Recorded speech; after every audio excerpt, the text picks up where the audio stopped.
Ils ont brûlé votre grange, Clara. La prochaine fois, ils brûleront la maison.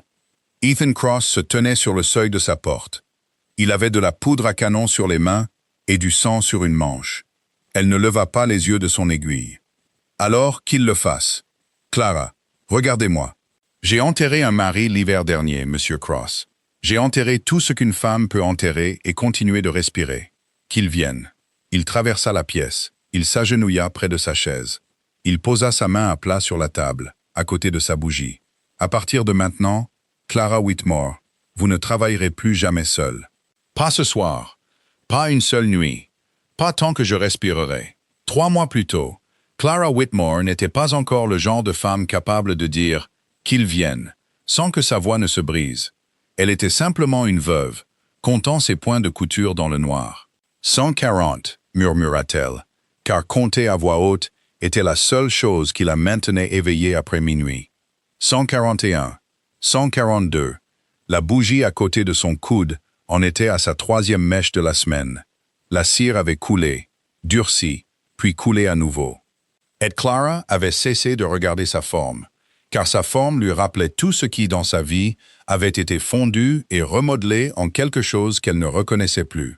143. Elle dit « Jonah, si tu peux m'entendre, je veux que tu saches que je suis très fatiguée ce soir. » La maison ne répondit pas. Les maisons le faisaient rarement à Red Hollow, dans le Montana, pendant l'hiver de 1879. Mais Clara avait appris à parler au mur, comme certaines veuves apprenaient à parler aux tombes, car le silence était pire que tout. Et le silence avait une façon de grimper entre les côtes d'une femme pour y construire son nid. « J'ai fini la chemise de Baxter », dit-elle à la pièce vide. « Madame Baxter va me payer 2,40 $. Je vais en donner 2 $ à la banque et 40 cents au boucher, et rien du tout pour moi. Qu'en penses-tu » Les murs, comme prévu, n'avaient pas d'opinion. Clara serra le fil et le coupa avec ses dents au niveau du nœud.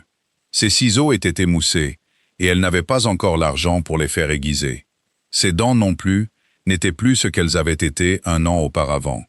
La faim faisait ça à une femme. Elle prenait les choses discrètement, morceau par morceau. Et puis un matin, elle se regardait dans un miroir fissuré et reconnaissait à peine le visage qui la fixait. 144. C'est à ce moment-là qu'elle le sentit. Pas entendu, senti. Un changement dans le poids de l'obscurité derrière sa fenêtre. Le genre de changement qu'une femme ayant vécu seule dans les plaines apprend à sentir, comme un cheval sent un orage, avant que les nuages ne se soient rassemblés.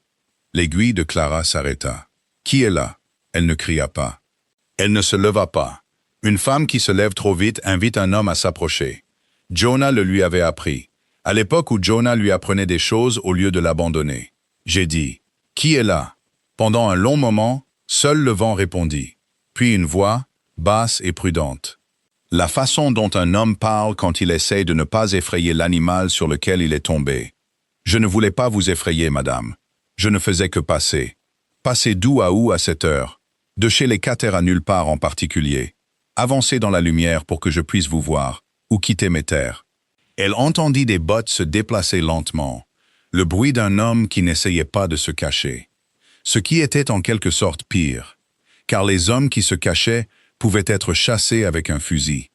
Et les hommes qui ne se cachaient pas voulaient quelque chose qu'un fusil ne pouvait pas régler. « Je suis sur le porche maintenant, madame. Je n'approche pas plus sans votre permission. Quel est votre nom? »« Ethan Cross. »« Cross. » Elle retourna le nom dans sa bouche. « Je ne connais aucun Cross. »« Non, madame.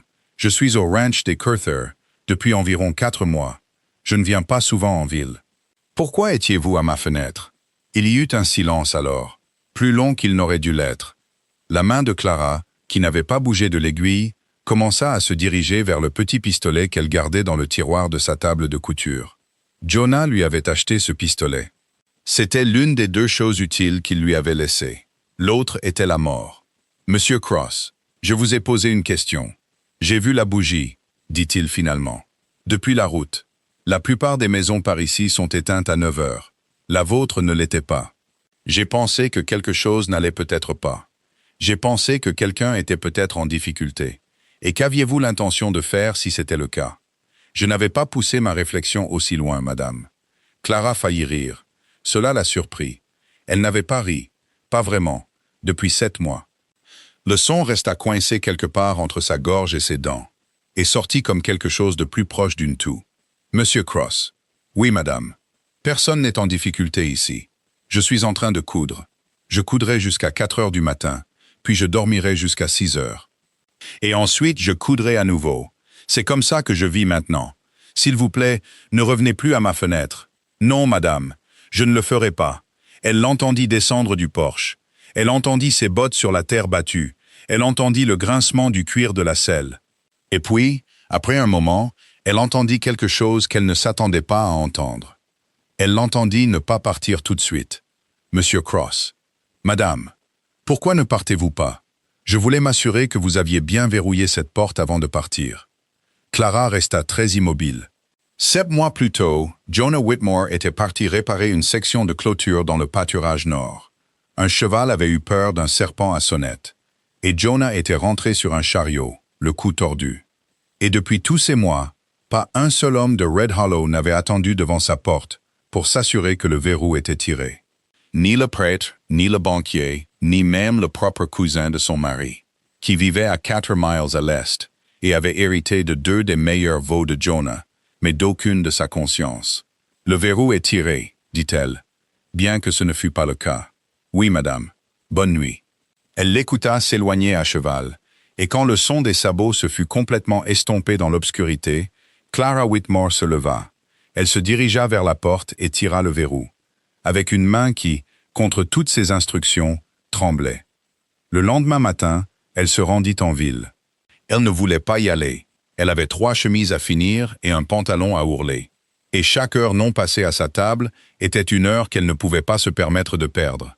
Mais les 2,40 $ de Madame Baxter n'allaient pas se collecter tout seul.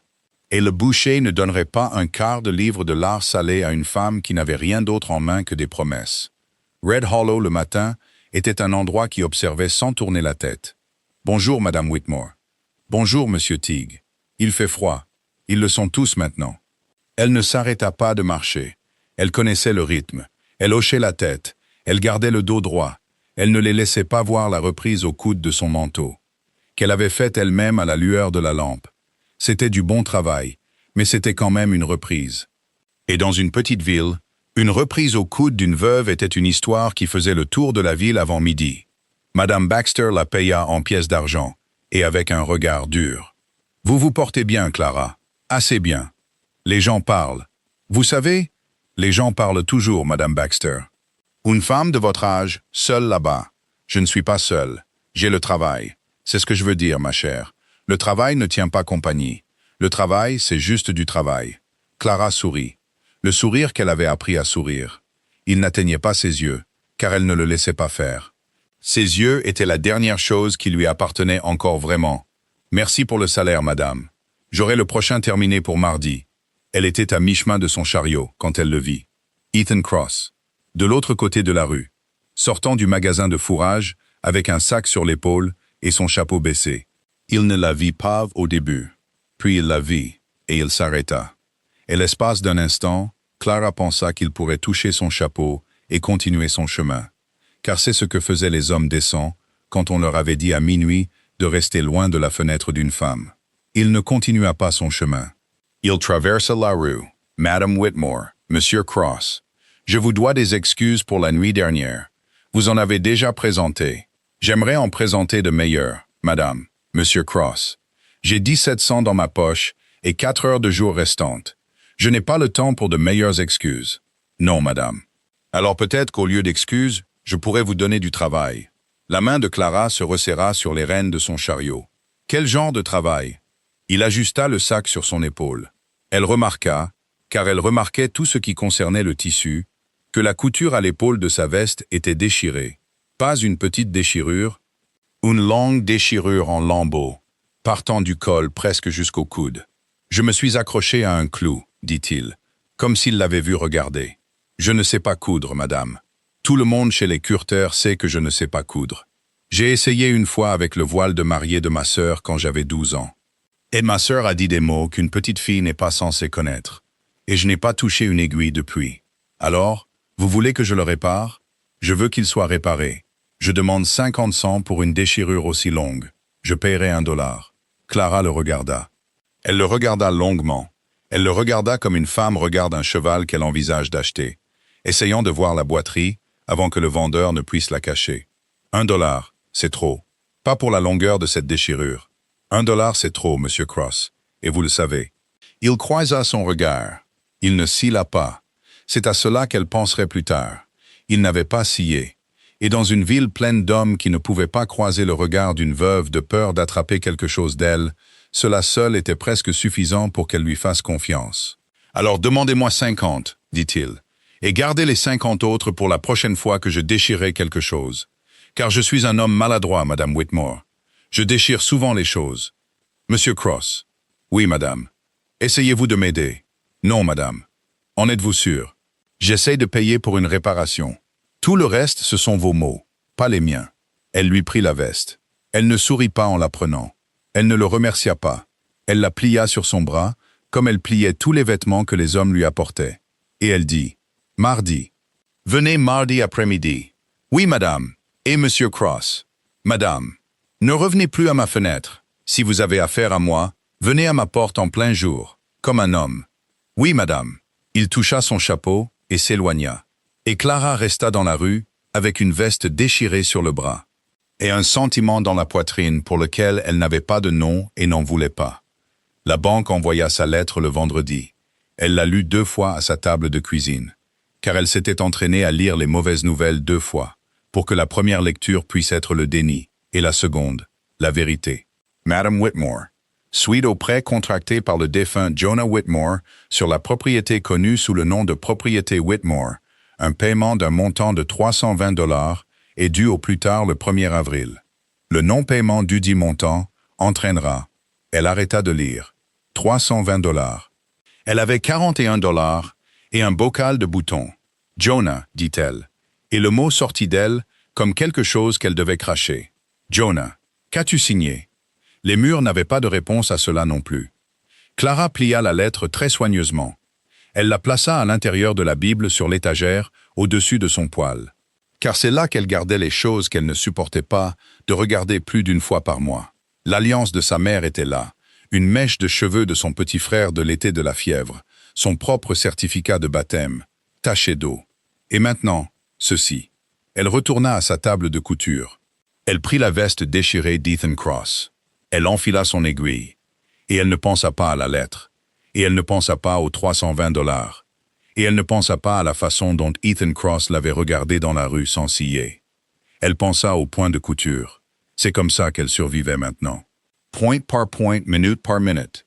Si elle pensait plus loin que le prochain point, elle se noierait. Et Clara Whitmore avait décidé, l'après-midi où son mari était rentré avec le cou tordu, qu'elle n'allait pas se noyer. Ni pour la banque, ni pour la ville, ni pour aucun homme. À 10h moins le quart ce soir-là, elle entendit frapper à sa porte. Pas à une fenêtre cette fois.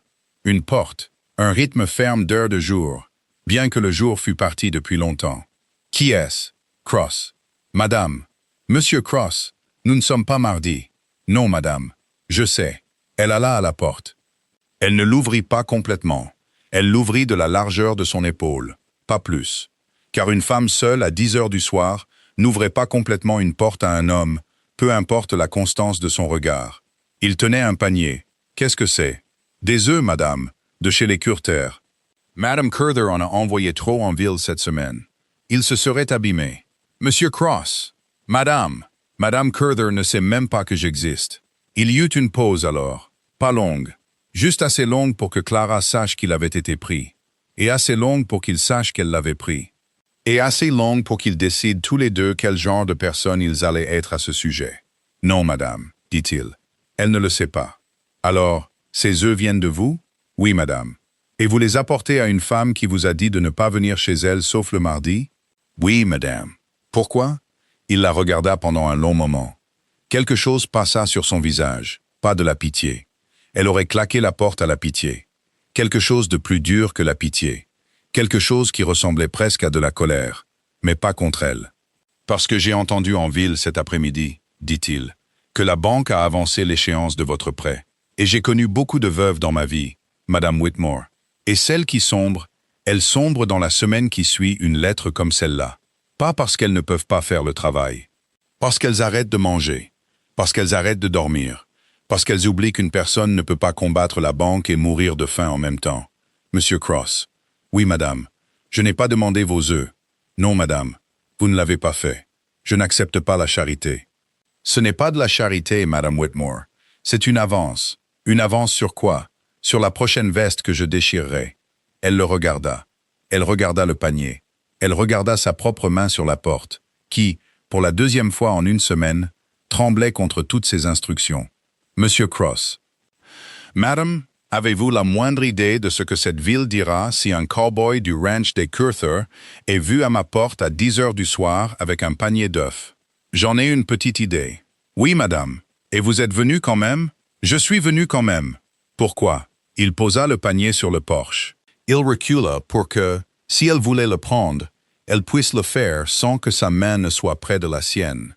Parce que je vous ai vu coudre la nuit dernière, dit-il. Et j'ai vu comment votre bougie était consumée jusqu'à presque rien. Et j'ai vu que vous n'arrêtiez pas de coudre, même quand vous pensiez que personne ne regardait. Et une femme qui n'arrête pas, Madame Whitmore. Une femme qui n'arrête pas même dans le noir, même quand il n'y a personne pour voir. C'est une femme qui va continuer jusqu'à ce qu'elle se brise. Et j'ai regardé beaucoup de choses dans ma vie, madame, mais je n'ai pas encore appris à regarder ça. Clara ne dit rien pendant un long moment. Quand elle parla enfin, sa voix ne ressemblait pas à la sienne. Reprenez le panier, madame Whitmore. Reprenez le panier, monsieur Cross. Il se pencha. Il ramassa le panier. Il ne discuta pas. Il ne plaida pas. Il se tourna pour partir. Monsieur Cross. Il s'arrêta. Mardi, dit-elle. L'après-midi, pour la veste. Oui, madame. Et, monsieur Cross. Madame, si vous apportez à nouveau des œufs à ma porte, je ne l'ouvrirai pas. Oui, madame. Me comprenez-vous? Oui, madame. Je vous comprends. Il s'enfonça dans l'obscurité. Elle entendit son cheval. Elle l'entendit s'éloigner. Elle ferma la porte. Elle tira le verrou. Et puis Clara Whitmore, veuve de Red Hollow, Montana, qui n'avait pas pleuré depuis 7 mois, qui n'avait pas pleuré à l'enterrement, qui n'avait pas pleuré à la lecture du testament, qui n'avait pas pleuré quand la femme du prêtre lui avait dit de se souvenir que Dieu avait un plan. Clara Whitmore s'assit sur le sol de sa propre cuisine, le dos contre la porte. Et elle ne pleura pas encore, car elle était encore trop fière pour ça. Mais elle pressa ses 2 mains à plat contre le bois derrière elle, comme si elle pouvait sentir à travers ses veines les empreintes des sabots du cheval emportant le premier homme en 7 mois qui l'avait regardé sans ciller. La bougie sur sa table de couture brûlait. Elle avait encore 3 chemises à finir avant le lever du soleil. Elle se leva. Elle retourna à son aiguille. 145. 145 devint 200 avant que la bougie ne s'éteigne. Et 200 devint le lever du soleil. Et le lever du soleil devint un lundi. Clara Whitmore avança, la mâchoire si serrée qu'elle pouvait entendre ses propres dents quand elle déglutissait. Le mardi matin, la ville avait déjà décidé quoi dire. « Clara, ma chère, Madame Baxter, j'ai entendu quelque chose hier soir que je ne voulais pas entendre. Alors ne me le répétez pas, madame. Un cow-boy a été vu quittant votre porche à 10 heures, Clara. Un cow-boy a été vu quittant mon porche en portant un panier, Madame Baxter. En partant. En le portant, parce que je ne l'ai pas laissé le poser. Les gens ne s'arrêtent pas à la deuxième moitié d'une phrase, ma chère. Alors les gens vont devoir apprendre, n'est-ce pas? Madame Baxter posa la chemise qu'elle était venue chercher. Sa bouche bougea de cette manière lente et prudente, dont les femmes bougent leurs lèvres quand elles sont sur le point de dire quelque chose qu'elles ont déjà répété. Clara, je dis cela en tant qu'amie de votre mère. Ma mère est morte depuis 11 ans, Madame Baxter. C'est pourquoi je le dis. Une veuve qui accepte de l'aide trop tôt cesse d'être une veuve et devient autre chose. Et ce qu'elle devient n'est pas quelque chose qu'une ville décente garde à sa table. Madame Baxter. Oui, ma chère. Votre chemise est prête. C'est $2.40. J'aimerais être payé, s'il vous plaît, et j'aimerais que vous quittiez ma maison. Clara, maintenant. Madame. L'argent fut posé sur la table, en une petite pile réticente. Madame Baxter ramassa sa chemise. Elle se tourna à la porte. Elle ouvrit la bouche une fois de plus, et Clara, qui n'avait pas élevé la voix depuis 7 mois, l'éleva. Dehors, Madame Baxter. La porte se ferma. Clara se tenait dans sa cuisine, les mains à plat sur la table, respirant comme une femme qui avait couru un mile. Et les 2,40 $ restaient là, semblant plus petits qu'une minute auparavant. Elle ne pleura pas. Elle ne s'assit pas. Elle retourna à la veste. La veste d'Ethan Cross était un manteau de laine bleue avec une déchirure à l'épaule et une odeur qui n'était pas désagréable. Cuir, cheval, air froid, fumée de bois. L'odeur d'un homme qui travaillait dehors et ne s'en excusait pas. Elle l'étala sur sa table et passa ses doigts le long de la couture, de la même manière qu'elle passait ses doigts le long de chaque couture, pour sentir où le tissu lui pardonnerait et où il ne le ferait pas. À l'intérieur de la doublure, là où personne d'autre qu'une couturière ne regarderait jamais, ses doigts s'arrêtèrent.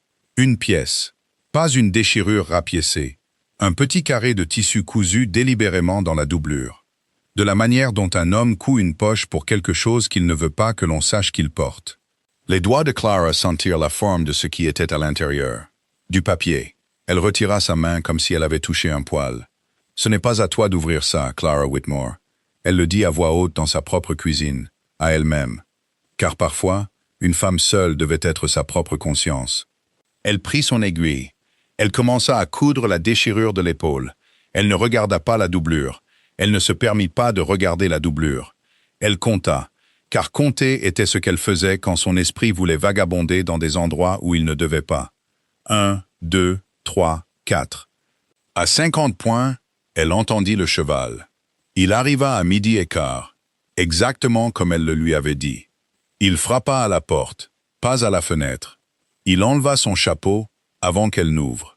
Bien qu'elle ne pût pas le voir l'enlever, elle sentit la pose de l'autre côté de la porte.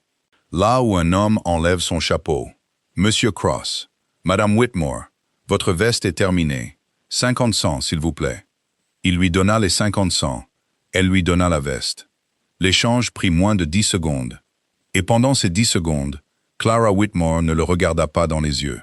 Car elle avait décidé, en marchant de la table de couture à la porte, qu'elle n'allait pas le regarder dans les yeux. Car une femme qui regardait un homme dans les yeux 2 fois en une semaine était une femme qui avait déjà commencé à le laisser rester. « Merci, madame. »« De rien, monsieur Cross. »« Bonne journée, madame Whitmore. »« Monsieur Cross, j'ai dit bonne journée. »« Oui, madame. Je voulais juste demander une chose. L'avez-vous trouvé ?» Sa main, qui avait été en train de fermer la porte, s'arrêta. « Trouvé quoi, monsieur Cross ?»« Ce qui est dans la doublure, madame. » Elle ne répondit pas. Il ne la pressa pas. Il se tenait là, sur le seuil, son chapeau à la main et sa veste réparée, pliée sur son bras. Et il l'attendit comme un homme attend une biche, qu'il a pistée une longue matinée.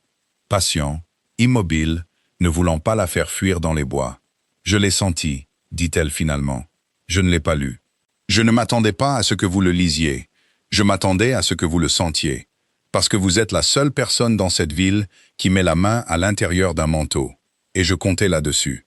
Monsieur Cross, madame, qu'y a-t-il dans la doublure? Une note, madame Whitmore, écrite par votre mari. Le sol de sa cuisine bascula. Il ne bascula pas visiblement. Il bascula à l'intérieur d'elle, comme un navire bascule dans le noir quand une vague arrive d'une direction que personne ne surveille. Répétez ça. Une note écrite par votre mari, madame. Jonah Whitmore, datée du 2 août de l'année dernière. 2 semaines avant sa mort. Monsieur Cross, si c'est un piège, ce n'est pas un piège, madame Whitmore. Si c'est une arnaque que vous avez manigancée pour entrer dans ma maison, je vous le jure sur la tombe de ma mère, madame Whitmore. Ouvrez la doublure, lisez la note, puis décidez de ce que je suis. Elle recula de la porte. Elle ne l'invita pas à entrer. Elle ne lui dit pas de partir. Elle retourna à la table de couture. Elle prit ses ciseaux, qui étaient toujours émoussés. Elle ouvrit la doublure avec 3 coupes prudentes. Elle fit glisser le papier plié. Elle reconnut l'écriture avant de le déplier. L'écriture de Jonah était la première écriture qu'elle avait jamais aimée. C'était l'écriture des lettres qu'il lui avait envoyées quand il la courtisait. Et l'écriture sur l'acte de cette maison. Et l'écriture sur la note épinglée à la porte de la grange le matin où il était parti pour le pâturage nord. Qui disait seulement « de retour pour le souper » et qui avait été la dernière chose que son mari lui ait jamais écrite. Cette note était plus longue. « Ethan, si tu lis ceci, c'est que je ne suis plus là, et j'en suis désolé. Tu es le seul homme que je connaisse qui ne veut rien. Si elle te laisse voir, fais en sorte qu'elle ne le porte pas seule. La dette n'est pas ce qu'elle pense. Regarde dans la boîte en fer blanc sous le plancher de la grange Est. Troisième planche depuis la porte, JW. Clara l'a lu 2 fois, puis elle l'a lu une 3e fois. Car les 2 premières fois, ses yeux n'avaient pas fonctionné correctement. Monsieur Cross. Madame. Entrez. S'il vous plaît, fermez la porte derrière vous. Il entra. Il ne s'assit pas. Il se tint là où elle lui indiqua, près du poêle, et il tenait son chapeau entre ses 2 mains devant sa taille. Comme un homme tient son chapeau à un enterrement. Monsieur Cross, connaissiez-vous mon mari? Oui, madame. Comment connaissiez-vous mon mari? Il m'a sorti d'une rivière il y a 2 hivers, madame Whitmore. La Yellowstone, près de Livingstone. Mon cheval est passé à travers la glace. Jonah passait sur la route, il est descendu sur la rive, il a passé une corde autour de ma poitrine et il m'a sorti de là. Il m'a mis devant son feu pendant 2 jours. Et il ne m'a pas demandé mon nom avant le 3e matin. Je lui devais la vie, madame. Devais. Temps présent. Une dette comme celle-là ne s'éteint pas quand l'homme meurt. Elle m'est transférée. À vous, madame Whitmore. Alors, quand vous êtes venue à ma fenêtre cette nuit-là, je suis venu à votre fenêtre cette nuit-là parce que je cherchais un moyen de venir à votre porte depuis 3 semaines. Et je n'en trouvais pas. Parce que chaque homme de cette ville m'avait déjà dit qu'une veuve respectable ne veut pas d'un étranger qui frappe à sa porte. La bougie m'a donné une excuse. La veste m'en a donné une 2e. Les œufs, c'était moi qui perdais patience. Monsieur Cross. Oui, madame. Vous m'avez menti. Non, madame. J'ai attendu que vous demandiez. C'est une mince différence. Oui, madame. C'en est une, mais c'est la seule que j'avais. Clara posa la note sur la table. Elle la posa très soigneusement. Comme une femme pose la dernière pièce de quelque chose de fragile. Elle posa sa main sur le dossier de la chaise. Ses jointures devinrent blanches. Jonah a dit, « La dette n'est pas ce que je pense. » « Oui, madame. La banque dit 320 $ pour le 1er avril. » « Oui, madame. Qu'y a-t-il dans la boîte en fer blanc, monsieur Cross? » « Je n'ai pas regardé, madame Whitmore. »« Pourquoi pas? » « Parce que votre mari m'a écrit cette note à moi. »« Pas la boîte. La boîte, il vous l'a écrite à vous. » Elle le regarda alors. Elle le regarda longuement. Et ce qu'elle vit sur son visage n'était pas le visage d'un homme qui voulait quelque chose. C'était le visage d'un homme qui avait porté un poids pendant 7 mois, et qui avait enfin reçu la permission de le déposer, et qui, même maintenant, n'était pas sûr d'avoir reçu assez de permission pour tout déposer d'un coup. « Venez avec moi, dit-elle. » Ils marchèrent jusqu'à la grange Est. Il ne lui offrit pas son bras. Elle ne le lui demanda pas. Quand ils arrivèrent à la 3e planche depuis la porte, elle prit le pied de biche elle-même, car elle n'allait pas laisser un homme soulever la planche que son mari lui avait dit, par l'encre de sa propre main, de soulever, seul ou pas seul. Mais avec cet homme, qui n'était plus seul non plus, la planche se souleva. Il y avait une boîte en fer blanc. À l'intérieur de la boîte, il y avait de l'argent. Pas assez pour payer la banque, mais plus que ce à quoi elle s'était attendue. Peut-être 80 $ en pièces et petits billets. Et il y avait un morceau de papier plié qui était un acte de propriété. Et l'acte n'était pas pour sa maison. C'était pour 40 acres de pâturage à 2 miles au nord. 40 acres de pâturage qu'elle ne savait pas que son mari possédait. Monsieur Cross, madame, Jonah possédait ça. Je ne sais pas, madame. Je ne sais rien de ce lopin de terre. Mais si c'est à son nom et qu'il vous a laissé l'acte, alors c'est à vous. 40 acres, monsieur Cross. 40 acres, c'est plus de 320 $ si je peux les vendre. Tes 40 acres, c'est ma maison de retour. Oui, madame, c'est possible. C'est possible. La terre ne vaut que ce qu'un homme est prêt à payer pour elle, madame Whitmore. Et dans ce comté, avec la sécheresse qui arrive et le chemin de fer qui se dispute encore sur l'endroit où poser la ligne, il n'y a pas beaucoup d'hommes qui achètent. Il y en a un, madame. Colton Reed. Elle dit le nom et son visage changea. Beaucoup. Juste un petit resserrement au coin de la mâchoire. La façon dont le visage d'un homme change quand une guêpe s'est posée quelque part sur sa peau et qu'il ne veut pas encore bouger. Monsieur Reed, dit Ethan lentement, est l'homme qui déplace ses clôtures un peu plus à l'ouest chaque mois depuis 3 ans. Est-ce lui qui possède la terre à côté de ses 40 acres? C'est lui qui possède la terre tout autour de ses 40 acres? Monsieur Cross. Madame Whitmore. Oui, ce n'est pas une bonne nouvelle. C'est la pire nouvelle que j'ai entendue cette année. Parce que si Jonah a acheté ses 40 acres et que Colton Reed ne l'a pas fait, alors Colton Reed les voulait. Et un homme comme Colton Reed ne veut pas un lopin de terre pendant 3 ans pour ensuite laisser une veuve le vendre à quelqu'un d'autre au prix demandé. Clara plia l'acte. Elle plia la note. Elle les mit tous les deux dans la Bible sur l'étagère au-dessus de son poêle, à côté de la lettre de la banque, de l'alliance de sa mère et des cheveux de son frère. Elle se tourna pour lui faire face. « Monsieur Cross. »« Oui, madame. J'ai une question pour vous, et je veux une réponse sincère. »« Oui, madame. »« Avez-vous peur de Colton Reed ?» Il ne répondit pas rapidement. Elle respecta cela. Un homme qui répond rapidement à cette question est soit un menteur, soit un imbécile. Et Clara Whitmore avait perdu l'appétit pour les deux. « Oui, madame, » dit-il finalement. « J'ai peur de lui. Tout homme sensé l'est. Il a 6 hommes qui travaillent pour lui. 3 d'entre eux ont déjà tué, et l'un d'eux a tué 2 fois. J'ai peur de lui comme un homme sensé a peur d'une grosse tempête. Cela ne veut pas dire que je vais courir me cacher. Monsieur Cross, madame, m'apprendrez-vous à tirer au fusil? Jonah ne vous a jamais appris.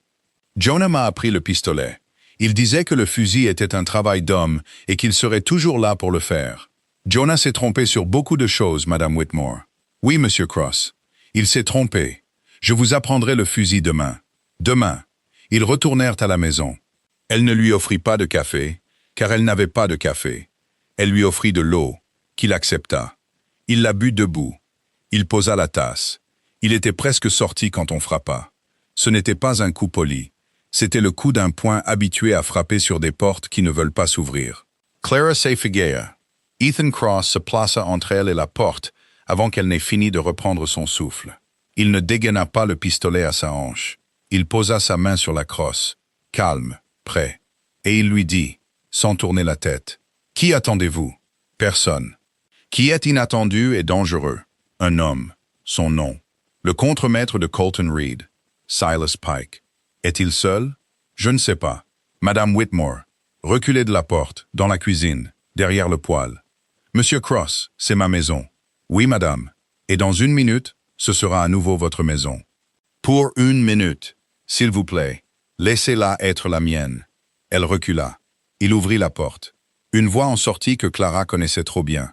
La voix d'un homme qui s'était tenu dans sa cour 3 semaines après l'enterrement de Jonah, et lui avait offert 40 cents pour $1 pour sa terre. Et qui avait souri tout le temps qu'il le faisait. « Eh bien, maintenant, » dit Silas Pike, « je ne savais pas que la veuve avait de la compagnie. Je ne savais pas que la veuve recevait des visiteurs, » dit Ethan. « Et qui pourriez-vous être, l'ami? »« Pas votre ami. C'est vrai, c'est vrai. » Il y eut un silence alors. Le genre de silence qui s'installe entre 2 hommes qui mesurent chacun la vitesse à laquelle l'autre peut bouger. Monsieur Reed m'a envoyé avec un mot pour Madame Whitmore. Vous pouvez me laisser le mot. Le mot de Monsieur Reed est pour la dame. La dame est occupée. Elle voudra entendre celui-ci. Clara s'avança avant qu'Ethan ne puisse l'arrêter.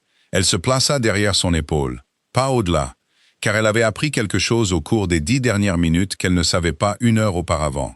C'est-à-dire qu'il y avait des portes qu'une veuve ne franchissait pas seule si elle n'y était pas obligée. « Je suis là, Monsieur Pike. Dites votre mot. » Les yeux de Silas Pike glissèrent du visage d'Ethan au sien, puis de nouveau à celui d'Ethan. Il sourit du sourire qui donnait à une femme l'envie de se laver le visage. « Monsieur Reed a entendu une rumeur, madame. Vraiment?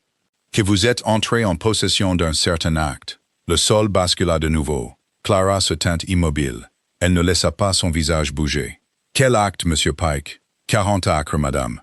Au nord d'ici.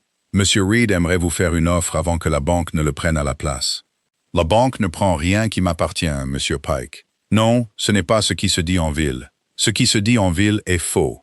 Monsieur Reed est prêt à vous offrir $200 pour la parcelle. En espèces, aujourd'hui, avant le 1er avril. La parcelle vaut $600. La parcelle vaut ce qu'un homme est prêt à payer pour elle, madame. Et en ce moment, le seul homme qui fait une offre est Monsieur Reed. Alors le seul homme qui fait une offre peut offrir plus. Le sourire de Silas Pike ne changea pas, mais quelque chose dans ses yeux, si. Madame Whitmore. Monsieur Pike, je vais dire à Monsieur Reed que vous avez dit non. Faites donc. Monsieur Reed n'accepte pas les noms. Eh bien, Monsieur Reed va devoir apprendre. Madame Whitmore, ce n'est pas une menace. C'est un bulletin météo. Alors j'ai mon manteau, Monsieur Pike. Bonne journée. Ethan ne ferma la porte que lorsque Silas Pike eut monté à cheval et franchi la barrière. Puis il la ferma. Puis il tira le verrou. Puis il se tourna vers Clara. Et pour la première fois depuis qu'elle l'avait rencontré, il y avait quelque chose sur son visage qui n'était pas de la patience. « Madame Whitmore, oui. Dans 3 jours, cet homme va revenir. Et il ne reviendra pas seul. Oui. Et quand il reviendra, il va faire quelque chose qui ne pourra pas être défait. Oui. Voulez-vous toujours la leçon de fusil demain? Monsieur Cross. Madame, je veux la leçon de fusil ce soir. » Il la regarda. Pas comme un homme regarde une femme qu'il plaint. Pas comme un homme regarde une femme qu'il désire. Comme un homme regarde un partenaire qui vient de lui dire que le travail commence 1 heure plus tôt que ce qu'ils avaient espéré. « Oui, madame, dit-il, ce soir. » Et Clara Whitmore, qui ce matin-là comptait des points de couture dans le noir, prit la note de son mari sur l'étagère au-dessus de son poêle, la lut une fois de plus, et la mit dans la poche sur son cœur, où, pour la première fois en 7 mois, elle pouvait sentir quelque chose battre contre le papier. Le papier contre son cœur était encore chaud de son propre corps quand Ethan Cross mit le fusil entre ses mains pour la première fois. Tenez-le comme si vous aviez l'intention de le garder, Madame Whitmore, pas comme si vous vous en excusiez.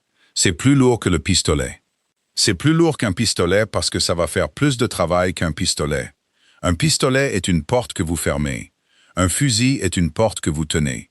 Monsieur Cross, c'est une très longue phrase pour un cowboy. Je lis, madame. C'est l'un de mes défauts. Elle faillit sourire. Elle ne se le permit pas. Elle cala la crosse contre son épaule, comme il le lui montra. Elle plissa les yeux le long du canon vers un poteau de clôture à 40 pas. Elle pensa au sourire de Silas Pike, et elle appuya sur la détente. Le recul la fit reculer d'un demi-pas. Le tir manqua sa cible. Le poteau de clôture ne sut pas qu'il avait été visé. Encore.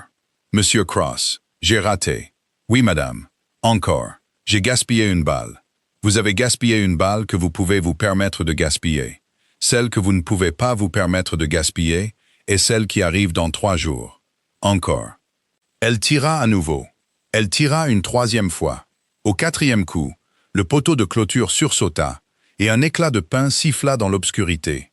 Et Clara Whitmore, qui ce matin-là était une couturière avec 41 $ et un bocal de boutons, abaissa le fusil et dit très doucement « Je veux recommencer. » « Oui, madame, c'est le son d'une femme qui va garder sa maison. » Ils travaillèrent jusqu'à ce que la boîte de cartouches soit à moitié vide et que son épaule soit destinée à être violette le lendemain matin. Il ne la toucha pas une seule fois. Il corrigea sa posture avec ses mots, pas avec ses mains. Et Clara le remarqua, car un homme qui ne touche pas une femme quand il a toutes les excuses pour le faire est un homme qui a décidé quelque chose sur lui-même bien avant de la rencontrer. Monsieur Cross. Madame, pourquoi ne touchez-vous pas mon bras pour me montrer? Parce que vous ne me l'avez pas demandé, madame. La plupart des hommes n'attendraient pas qu'on leur demande. Oui, madame, je sais. C'est pourquoi je ne suis pas comme la plupart des hommes. Elle abaissa le fusil. Elle le regarda par-dessus la crosse, à la faible lueur de la fenêtre de la cuisine. Et elle dit la première chose qu'elle avait dite en 7 mois sans l'avoir d'abord répétée. Merci pour la leçon, pour avoir attendu qu'on vous le demande. Il ne répondit pas à cela. Il lui prit le fusil des mains. Il commença à le nettoyer, comme un homme nettoie un outil qu'il a l'intention d'utiliser à nouveau. Elle rentra à l'intérieur. Elle mit du café sur le poêle, même si elle n'avait pas de café. Elle avait de la chicorée, qu'elle moulut avec le talon de sa main dans un chiffon, car son moulin s'était cassé en novembre. Elle versa 2 tasses. Elle les apporta dehors. Il en prit une. Madame Whitmore. Oui, Colton Reed va tenter quelque chose demain. Pas dans 3 jours. Demain. Pourquoi demain? Parce que Silas Pike était un message. Le message était « Nous savons ». Et un homme qui envoie ce message n'attend pas que la veuve dorme dessus. Qu'est-ce qu'il va essayer? Pas des hommes à votre porte. Pas encore. Il veut la terre propre. Et une veuve morte est une sorte de propreté lente. Il essaiera de vous prendre quelque chose que vous devrez poursuivre. Les chevaux. Les chevaux, ou le puits, ou la grange. La grange contient le reste du fourrage. Alors ce sera la grange. Elle but sa chicorée. C'était amer. Elle avait oublié de mettre du sucre dedans. Et de toute façon, elle n'avait pas de sucre. Monsieur Cross. Madame. Demain soir, je vous veux dans la grange est. Oui, madame. Avec le fusil? Oui, madame. Et je veux être là avec vous, madame Whitmore. Je veux être là avec vous, monsieur Cross. Il la regarda pendant un long moment. Elle le vit dérouler l'argument dans sa tête, et le vit le mettre de côté, non dit. Car il avait déjà appris en 2 jours ce que la plupart des hommes n'apprennent jamais.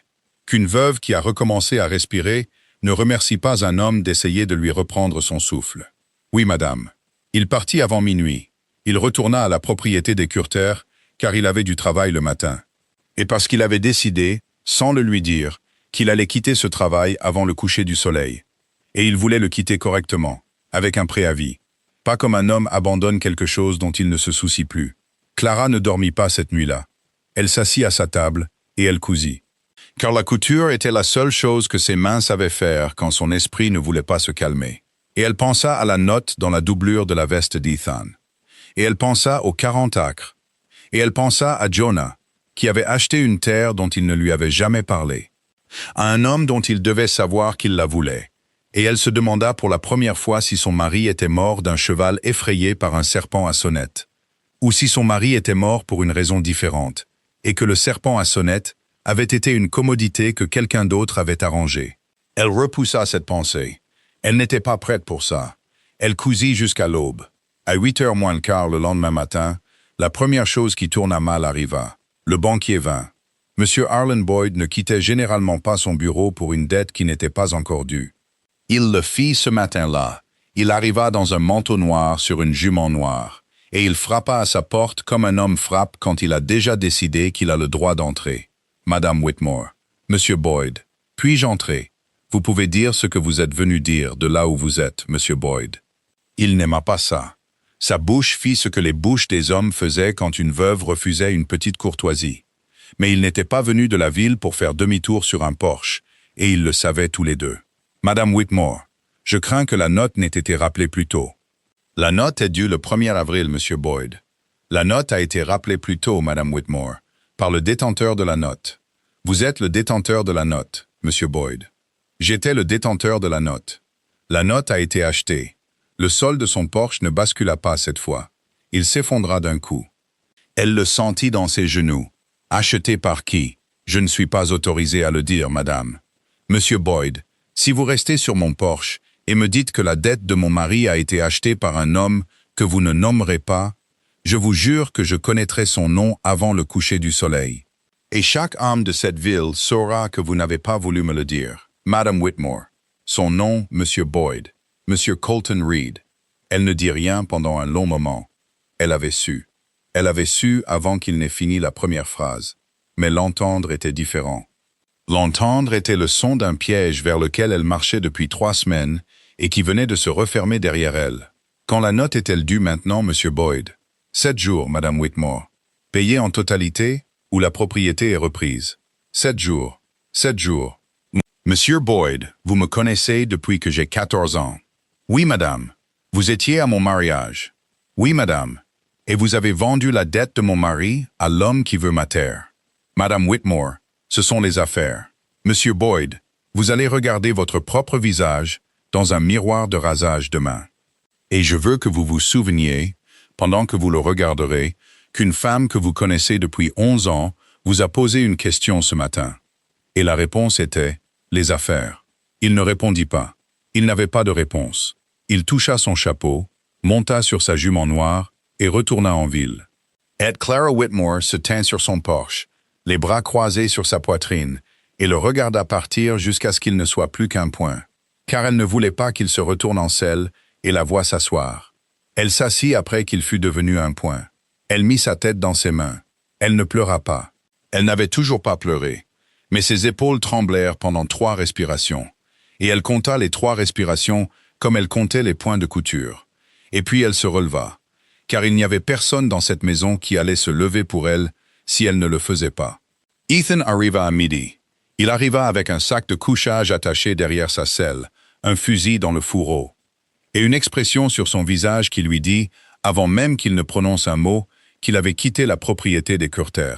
« Monsieur Cross, Madame Whitmore, vous avez apporté votre lit. »« Oui, madame. »« Où avez-vous l'intention de dormir ?»« Dans la grange Est, madame, si vous me le permettez. »« Monsieur Cross, vous ne pouvez pas dormir dans ma grange. »« Je le peux, madame. Une grange est un toit. Un toit n'est pas une maison. Si je dors dans la grange, aucun homme de cette ville ne pourra dire un mot sur votre porte. Ils diront des mots de toute façon. Oui, madame, ils le feront. Mais un mot vrai est plus difficile à lancer qu'un faux. Et s'ils en lancent un faux, nous le saurons, parce que nous saurons qu'il est faux. Elle le regarda. Elle ne hocha pas la tête. Elle ne dit pas oui. Elle recula de la porte, ce qui revenait à dire oui. Et il le comprit, car il avait appris en 4 jours à la comprendre. Elle lui parla de Boyd. Il ne l'interrompit pas. Il la laissa tout dire. Quand elle eut fini, il resta très immobile pendant un long moment. Puis il dit quelque chose auquel elle ne s'attendait pas. « Madame Whitmore, je dois aller en ville. Pourquoi? Parce qu'il y a un homme là-bas qui me doit une faveur. Et aujourd'hui est le jour où je la réclame. Qui? L'employé du télégraphe. Eben Marsh. Je l'ai sorti d'une bagarre de saloon à Bozeman au printemps dernier. Il n'a pas oublié. Quelle faveur? Je veux voir tous les télégrammes que Colton Reed a envoyés au cours des 6 derniers mois. Monsieur Cross, ce n'est pas légal. Non, madame, ça ne l'est pas. Mais un homme qui a acheté la dette de la veuve de mon propriétaire n'est pas un homme qui se tient à la loi non plus. Et si nous devons l'affronter sur le terrain qu'il a choisi, nous ne pouvons pas être les tout seuls hommes sur ce terrain à encore lasser nos bottes. Allez-y. Je serai de retour à la tombée de la nuit. Allez-y. Il partit. Elle passa l'après-midi à compter. Elle compta l'argent dans la boîte en fer blanc. Elle compta l'argent dans sa poche. Elle compta la valeur de ses chevaux, de son chariot, de ses outils, de sa vaisselle, de la montre de poche de son défunt mari. Elle compta et compta encore. Et chaque compte donnait le même résultat. Il manquait près de 200 $, même si elle vendait les chevaux. Même si elle vendait le chariot. Même si elle sortait de cette maison avec rien d'autre que la robe qu'elle portait. Elle ne pleura pas. Elle cousit. Elle en était au 41e point d'une nappe que personne n'avait commandée quand elle entendit le premier craquement. Ce n'était pas un coup de feu. C'était du bois. C'était un son de fente long et lent. Le genre de son que fait une poutre quand un homme avec un pied de biche a décidé qu'une porte de grange ne sera plus une porte de grange. Elle se leva si vite que sa chaise se renversa. Elle ne prit pas le pistolet. Elle prit le fusil. Elle le chargea avec des mains qui ne tremblaient pas. Car ses mains avaient dépassé le tremblement pour atteindre quelque chose d'autre. Dépasser le tremblement pour atteindre le froid constant dans lequel une femme entre quand elle comprend que l'arithmétique d'une nuit a changé. Elle n'alluma pas de lanterne. Elle sortit par la porte de derrière. La grange était à 100 pas de la maison. Elle traversa la distance accroupie, le fusil entre ses avant-bras, sa respiration courte et superficielle. Elle pouvait les entendre avant de les voir. 2 hommes, peut-être 3. Cheval qui renifle. Le juron étouffé d'un homme qui essaie d'être silencieux et qui échoue. Sortez le fourrage d'abord, ensuite on y met le feu. Pike a dit de faire croire que ce sont des étincelles du poêle. Le poêle est à 50 pieds de la grange, idiot. Va dire à Pike qu'il est un idiot. Elle s'agenouilla derrière le tonneau de pluie au coin de la sellerie. Elle cala le fusil sur le rebord. Elle compta 3 silhouettes, 2 à l'intérieur de la grange, une tenant les chevaux à l'extérieur, une femme, 3 hommes, un fusil avec lequel elle avait tiré 6 fois dans sa vie. Son doigt ne quitta pas le pontet. Pense, Clara. Pense avant de tirer. Elle se le dit à elle-même dans sa tête, avec la voix d'Ethan, car c'était la voix qu'elle avait écoutée tout l'après-midi. Si elle tirait, elle en toucherait un, peut-être. Les 2 autres la tueraient. Et sa maison, ses 40 acres et le nom de son mari appartiendraient à Colton Reed le lendemain matin. Si elle ne tirait pas, la grange brûlait. Et elle n'aurait rien pour nourrir un cheval pendant le mois suivant. Et elle perdrait de toute façon l'échéance de la banque. Elle avait un 3e choix. Elle ne l'avait pas vu au début, car la peur ne montre pas à une femme tous ses choix d'un coup. Elle recula à pas de loup, vers la maison. Dans la maison, vers l'étagère au-dessus du poêle, vers la Bible, vers la lettre de la banque. Elle déchira le coin de la lettre. Au dos, dans le noir, avec un bout de crayon, elle écrivit 4 mots. Homme de Reed. Grange est. Maintenant. Elle alla à la porte d'entrée. Elle l'ouvrit. Elle sortit sur le porche. Elle tira une fois avec le fusil, droit vers le ciel. Car un seul coup de feu à minuit, dans les plaines du Montana, parcourt 4 miles. Et il y avait 3 fermes à moins de 4 miles. Et l'une d'elles appartenait à Tom Riley, dont le frère avait été pendu par les hommes de Colton Reed 2 ans plus tôt, sur une accusation que personne dans le comté ne croyait. Elle tira à nouveau. Elle tira une 3e fois. Puis elle se tint sur son porche, le fusil en travers de sa poitrine, et elle attendit. Les hommes dans la grange sortirent en courant. Ils sortirent car 3 coups de feu à minuit n'étaient pas ce pourquoi ils avaient été payés. Qui a tiré ça? La veuve. Elle est sur le porche, là. Regarde, Pike a dit qu'elle dormirait. Pike s'est trompé. Elle leva le fusil. Elle ne visa pas pour tuer. Elle visa le sol à 6 pieds devant leurs chevaux. Et elle tira une fois. Et les chevaux se cabrèrent. Et l'un des hommes tomba de sa selle dans la poussière. Sortez de mes terres. Sa voix ne trembla pas. Elle ne la reconnut pas. C'était la voix d'une femme qu'elle n'avait pas encore rencontrée.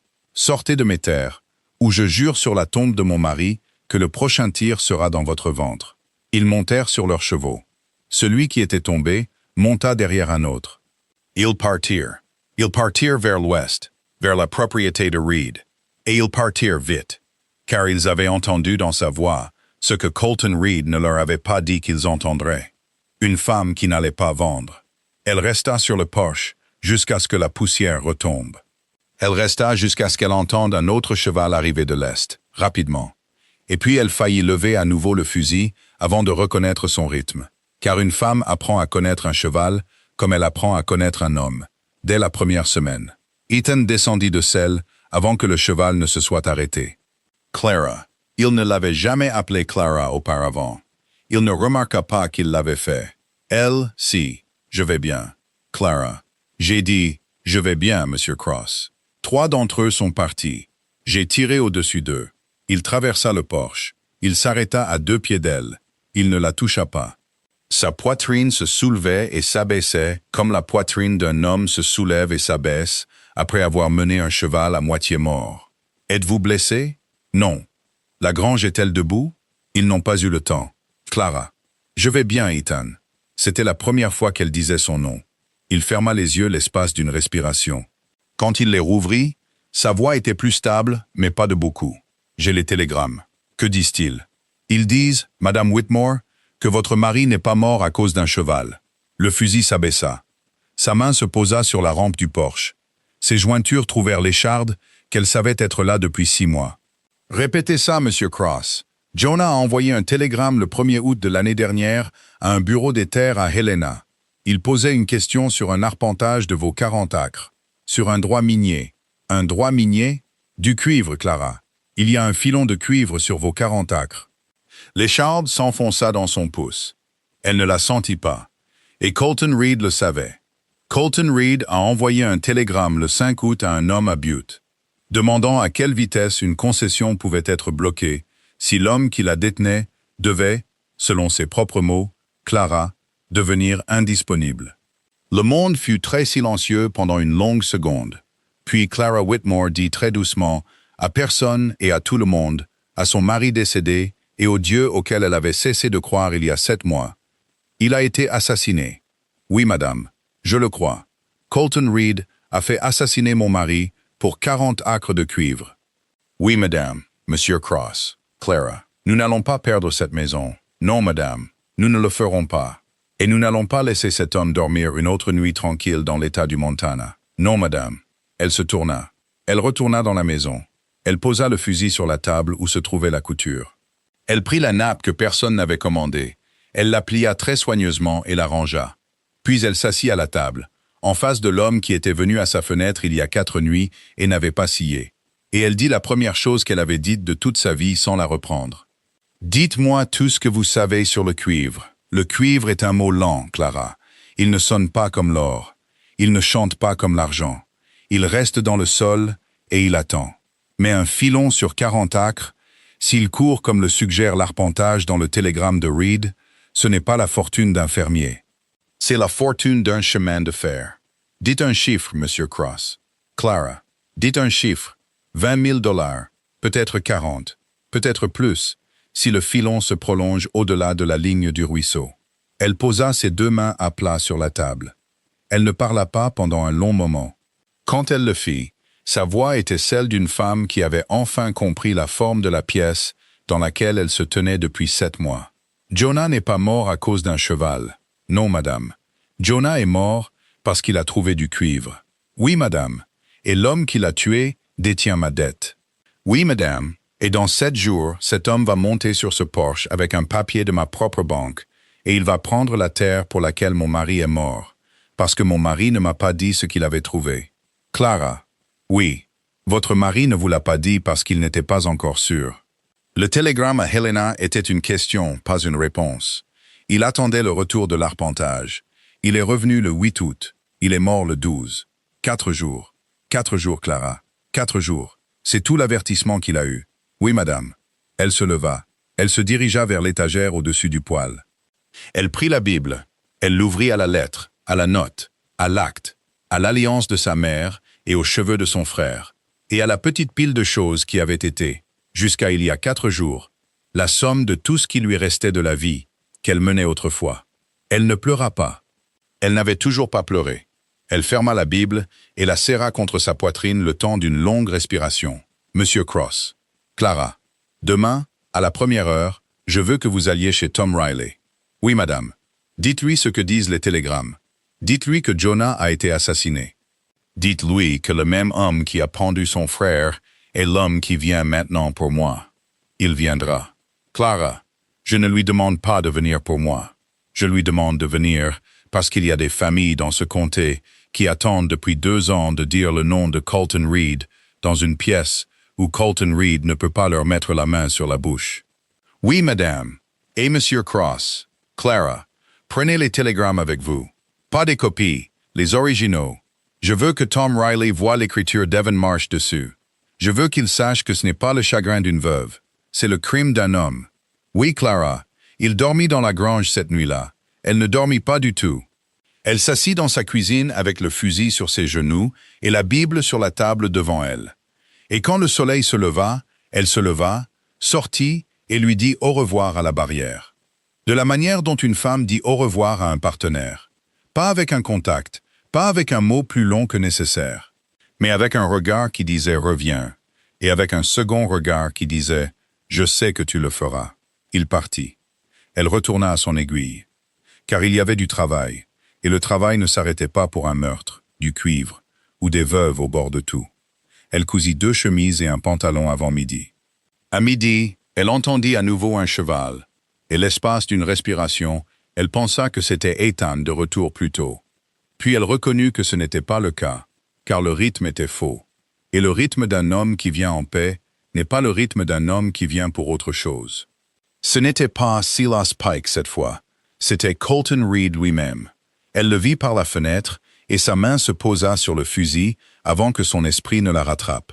C'était un homme grand, dans la 50aine, avec une moustache grise et un manteau noir taillé en ville. Et une façon de s'asseoir sur un cheval qui disait « C'est mon comté, et je ne fais que le visiter ». Il n'est pas venu seul. 2 hommes l'accompagnaient, un de chaque côté. L'un d'eux était Silas Pike, et l'autre était un homme que Clara ne connaissait pas. Un homme avec une cicatrice à la mâchoire et un fusil en travers de son pommeau. Elle n'alla pas à la porte. Elle ouvrit la fenêtre de 3 pouces. Elle parla à travers l'ouverture. « Monsieur Reed, Madame Whitmore, j'aimerais vous parler. Vous pouvez le faire depuis votre selle. À l'intérieur, serait plus civilisé. Monsieur Reed, je sais ce que vous avez fait à mon mari, et je tiens un fusil que j'ai appris à utiliser depuis notre dernière conversation.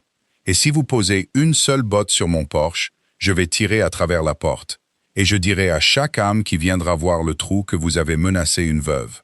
Et le trou lui-même témoignera que je ne mens pas. Dites votre mot depuis votre selle, monsieur, ou faites demi-tour. » Son visage ne changea pas. Un homme comme Colton Reed n'avait pas construit ce qu'il avait construit, en laissant son visage changer à la fenêtre d'une veuve. Mais sa main, qui reposait sur le pommeau de sa selle, bougea d'1 pouce, juste assez. « Vous vous trompez sur votre mari, Madame Whitmore. »« Non, Monsieur Reed, je ne me trompe pas. Un cheval l'a désarçonné.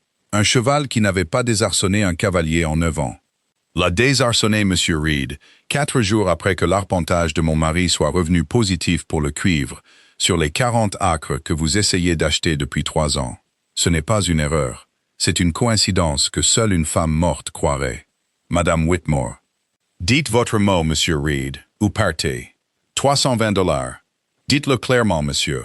La note sur cette propriété, Madame Whitmore, je la rappelle aujourd'hui.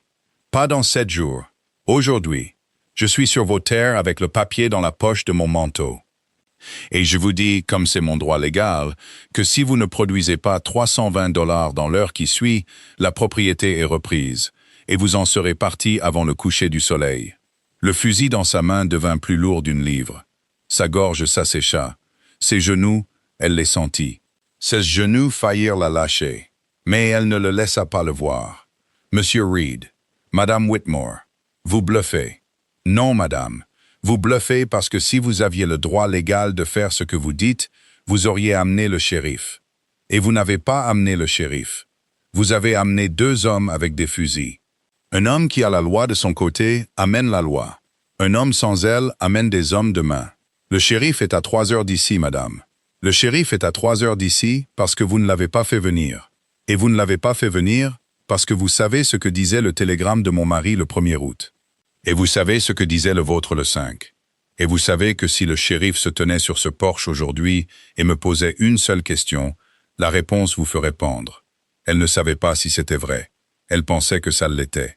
Elle le dit comme si ça l'était. Pour la première fois depuis qu'elle avait rencontré l'homme, le visage de Colton Reed changea. Pas beaucoup. Juste au coin de l'œil. Juste un battement de cils. Mais une femme qui a observé les hommes scier pendant 7 mois reconnaît un tressaillement quand elle en voit un. Et Clara Whitmore venait de voir Colton Reed tressaillir sur sa selle. Madame Whitmore, Monsieur Reed, vous ne savez pas ce que vous dites. Je sais exactement ce que je dis, monsieur. Et je sais que je ne suis pas la seule personne dans ce comté à le savoir. Car les télégrammes ont quitté cette maison. Et l'homme qui est parti avec eux ce matin n'est pas un homme que votre contremaître va rattraper sur une route ouverte. C'est alors que la main de Silas Pike bougea. Pas vers son pistolet, vers ses rênes. Il tourna son cheval. Il dit à voix basse à Colton Reed. « Patron, silence, Silas. »« Patron, si elle a les télégrammes. »« Silence, Silas. » Mais il était trop tard. Un homme de main qui a dû dire « patron » 2 fois en une seule minute sur le porche d'un autre est un homme de main qui vient d'apprendre qu'il travaille pour un homme qui est en train de perdre. Et Clara le vit, et Colton Reed vit qu'elle le voyait. Et pendant une longue, brillante et terrifiante seconde, toute l'arithmétique de la matinée tourna en faveur de Clara Whitmore. Puis elle se retourna, car Colton Reed n'était pas un homme qui quittait un porche qu'il était venu réclamer. Et un homme comme ça, une fois acculé, ne s'en va pas. Il fait autre chose. Madame Whitmore, Monsieur Reed, je vous donne jusqu'au coucher du soleil. J'ai dit 1 heure. Je vous donne jusqu'au coucher du soleil par courtoisie. Monsieur Reed, une courtoisie de votre part est une menace dans un plus joli chapeau. Oui, Madame Whitmore, c'en est une. Il tourna son cheval. Les 3 hommes partirent au-delà de sa barrière. Silas Pike se retourna une fois. Et Clara, toujours à la fenêtre, toujours avec le fusil, croisa son regard et ne détourna pas les yeux. Et ce fut lui qui rompit le contact le premier. Elle s'assit sur le sol de la cuisine, pour la 2e fois en 1 semaine. Cette fois, ses mains tremblaient. Pas un peu, beaucoup. Elle posa le fusil, car elle ne pouvait pas faire confiance à son doigt sur la garde. Elle pressa ses paumes contre le plancher. Elle respira. Elle compta. Elle arriva à 20. Elle se leva. Elle retourna à la fenêtre. Elle ne cousit pas. Elle surveilla la route. Elle surveilla la route pendant 3 heures, et à la fin de la 3e heure, elle vit de la fumée. Pas de l'Est. Du Nord. Des 40 acres. Non, dit-elle à voix haute. À la maison vide. À Jonah. À un Dieu à qui elle n'avait pas parlé depuis 7 mois. Non. Non. Elle scella le cheval elle-même. Elle n'avait pas scellé un cheval seul depuis la semaine après l'enterrement. Ses mains se souvenaient. Elle partit. Elle parcourut les 2 miles à une allure qui aurait tué un animal de moindre constitution. Et quand elle arriva en haut de la colline et vit ce qu'ils avaient fait, elle tira si fort sur les rênes que le cheval faillit s'asseoir. Le piquet d'arpentage avait disparu. Chaque piquet de coin avait disparu. La petite cabane en tourbe que Jonah avait construite comme marqueur de concession brûlait. Pas une maison, pas un foyer, mais la seule chose physique sur ces 40 acres qui disait « Un homme a vécu ici, a travaillé ici et a possédé ici ». Et elle partait en une colonne de fumée noire qui serait visible depuis le ranch de Curther, et depuis la banque en ville, et depuis le porche de la propre maison de ce maudit Colton Reed. Pas de piquet, pas de cabane, pas de marqueur. Aux yeux de n'importe quel juge qui n'aurait pas vu l'acte dans sa Bible, Ces 40 acres étaient des terres non réclamées. Espèce de fils de, elle le dit à la fumée. Elle le dit à l'homme dont elle était sûre qu'il se tenait à sa propre fenêtre à 4 milles de là, regardant la même fumée et souriant. Tu penses que brûler les piquets en fait ta propriété? Elle tourna le cheval. Elle repartit plus vite qu'elle n'était venue. À mi-chemin, elle vit un autre cavalier arriver du sud. Et sa main se dirigea vers le fusil dans son fourreau de sel. Et puis elle vit que c'était Ethan. Et elle ne baissa pas sa main tout de suite, car sa main ne l'écoutait plus. Clara, ils ont brûlé la cabane de concession. J'ai vu la fumée depuis chez Riley. Ethan, ils ont brûlé les piquets. Chaque piquet. L'acte dans ma Bible est un morceau de papier. Sur la terre, il ne reste rien qui dise que c'était un jour à nous. Clara, écoute-moi. Ethan, écoute-moi. Tom Riley arrive. Il amène ses 2 frères et 4 hommes du Lazy M qui attendent une raison depuis 2 ans. Les télégrammes sont déjà en route pour le marshal fédéral à Helena. Un marshal, Clara. Pas le shérif. Reed possède le shérif. Il ne possède pas Helena. Ethan, ça prendra des jours. Oui, madame, ça en prendra. Nous n'avons pas de jours. Nous avons jusqu'au coucher du soleil. Alors, nous ne les laisserons pas nous chasser de cette terre avant le coucher du soleil. Ethan, ils seront 10. Peut-être 12. Nous sommes 2. Clara. Ethan. J'ai tiré avec un fusil 6 fois dans ma vie. Clara. Écoute. Je ne peux pas tirer sur 10 hommes. Ethan Cross. Clara. Arrête. Elle s'arrêta. Ils étaient tous les 2 à cheval sur la route entre les 40 acres et sa maison, avec la fumée noire qui montait encore dans le ciel derrière eux. Et il se pencha depuis sa selle. Et pour la première fois depuis qu'elle l'avait rencontré, il posa sa main sur son bras. Ce n'était pas une prise. Ce n'était pas une revendication. C'était le poids plat et constant d'un homme qui dit à un autre être humain « Je suis là et je ne vais nulle part. Clara, écoute-moi très attentivement. Nous n'allons pas tirer sur 10 hommes. Alors quoi? Nous allons faire en sorte que 10 hommes n'aient pas envie de nous tirer dessus. Il y a une différence. Ethan, Tom Riley n'amène pas d'armes, Clara. Tom Riley amène des témoins. Elle le regarda. Des témoins. 7 hommes, Clara. 7 hommes de 7 fermes différentes. Des hommes qui se tiendront sur votre porche, au coucher du soleil, en plein jour, chapeau bas et mains vides. Si Colton Reed veut chasser une veuve de sa terre, il devra le faire devant 7 voisins et un cow-boy qui a quitté son travail hier. Et il devra le faire avec le marshal fédéral, déjà au courant. Et il devra le faire en sachant que chacun de ces hommes ira à Helena le lendemain matin et jurera ce qu'il a vu. Ethan, il le fera quand même. C'est possible, mais il ne le fera pas proprement. Et un homme comme Colton Reed ne survit pas en étant sale, il survit en étant respectable. Le jour où il cessera d'être respectable est le jour où le comté cessera de le laisser acheter son shérif. Vous pariez ma maison là-dessus. Non, madame, je parie ma vie là-dessus. Vous pariez votre maison là-dessus. Je ne vous le demande pas. Si vous me dites d'aller moi-même à Helena maintenant et de vous laisser, j'irai. Et vous fuirez. Et nous nous retrouverons dans une ville que je n'ai pas encore choisie. Et nous vivrons. Ethan. Oui. Je ne fuis pas. Je sais, madame, mais je devais le dire. Un homme qui ne donne pas le choix à une femme n'est pas un partenaire. C'est un gardien. Elle le regarda pendant un long moment. Sa main était toujours sur son bras. Elle ne bougea pas son bras. Ethan Cross. Clara. Quand ce sera fini? Oui. J'ai quelque chose que je veux vous dire. Oui, madame. Pas maintenant. Non, madame. Quand ce sera fini. Oui, Clara. Ils retournèrent à la maison. Ils ne se pressèrent pas. Ils chevauchèrent côte à côte. Car une femme et un homme qui viennent de faire un choix ensemble ne chevauchent pas en file indienne. Les voisins arrivèrent à 4 heures. Tom Riley fut le premier. C'était un homme mince, buriné, avec le sang d'un frère dans la mâchoire, et un chapeau qu'il n'enleva pas avant d'être à l'intérieur de sa barrière. Ses 2 frères le suivaient.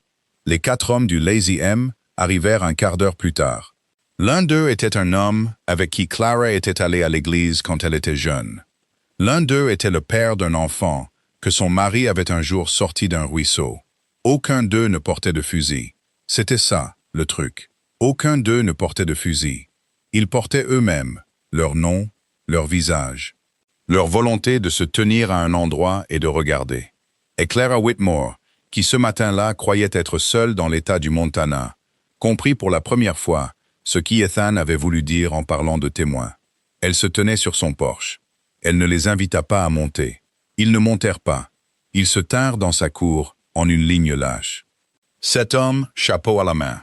Et Tom Riley s'avança et dit d'une voix qui portait à travers les plaines, comme une voix porte quand un homme la retient depuis 2 ans. « Madame Whitmore, quoi qu'il arrive au coucher du soleil, chaque homme ici a vu ce qui s'est passé. Et chaque homme ici ira à Helena le matin. Monsieur Riley, Madame, votre frère, il est mort, Madame. Il serait fier de vous aujourd'hui. Madame, je l'espère. C'est toute la raison pour laquelle je suis ici. » À 6 heures, la poussière se leva sur la route de l'Ouest. À 6h20, Colton Reed apparut au sommet de la colline avec 10 hommes. Il s'arrêta à la barrière. Il ne descendit pas de cheval. Il vit les 7 hommes dans sa cour. Il vit Ethan sur le porche à côté d'elle. Il vit le fusil en travers de ses bras. Pendant un long moment, personne ne parla.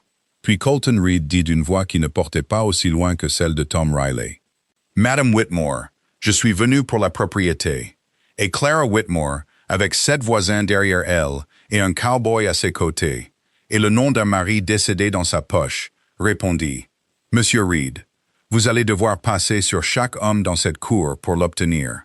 Et d'ici demain matin, un marshal fédéral à Helena connaîtra chaque télégramme que vous avez envoyé en août dernier. Maintenant, voulez-vous toujours la propriété, monsieur, ou voulez-vous rentrer chez vous pendant que vous avez encore une maison où rentrer? » Les 7 hommes ne bougèrent pas. Les 10 hommes derrière Colton Reed, si. 2 d'entre eux, juste 2, au début, firent reculer leurs chevaux. Puis 3, puis 4. Un homme de main est un homme de main jusqu'au moment où il comprend que l'arme pour laquelle il est engagé est pointée sur une pièce avec des témoins.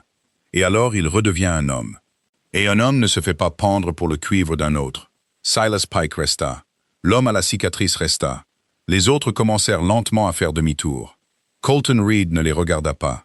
Il regarda Clara, seulement Clara, et elle croisa son regard et ne cilla pas, car elle n'allait pas être celle qui cillerait.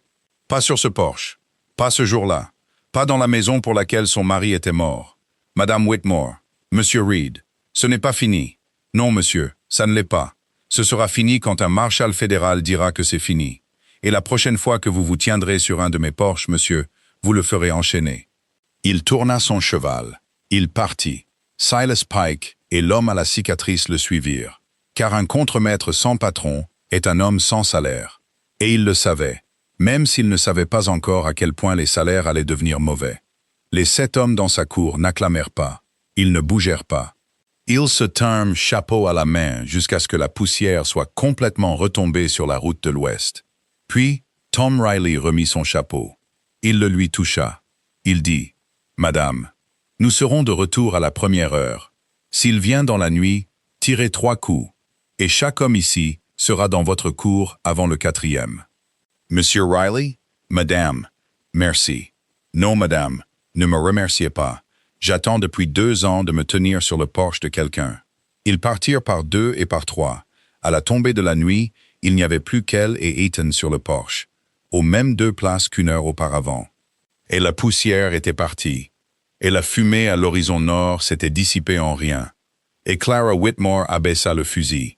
Ses mains tremblaient à nouveau, mais elles tremblaient d'une nouvelle manière cette fois. « Ethan, Clara, j'ai dit plus tôt, j'ai dit que j'avais quelque chose à vous dire, quand ce serait fini. »« Oui, madame, ce n'est pas fini. »« Non, madame, mais oui, Clara, c'est assez fini pour ce soir. » Elle se tourna pour lui faire face. Elle ne le toucha pas. Il ne la toucha pas. Ils se tenaient à 2 pieds l'un de l'autre sur le porche, qu'elle allait perdre au coucher du soleil. Et elle leva les yeux vers lui. Et elle dit d'une voix qui n'était pas la voix de la femme qu'il avait rencontrée à la fenêtre il y a 4 nuits. « Ethan Cross, quand je suis seul dans cette maison, je ne suis plus seul. Je n'ai pas été seul depuis la nuit où vous n'avez pas voulu partir avant que je ne tire le verrou. Je ne le savais pas alors. Je le sais maintenant. Et quoi qu'il arrive à la première heure, et quoi qu'il vienne d'Helena, et quoi qu'il vienne après Helena, je veux que vous le sachiez aussi. » Il ne parla pas pendant un long moment. Quand il le fit, sa voix était très calme. « Clara, oui, je le sais depuis la bougie. Depuis la bougie, dit-elle. Vous avez dit ça comme si ça signifiait quelque chose que vous aviez déjà décidé. C'était le cas, Clara. Vous avez décidé à une fenêtre.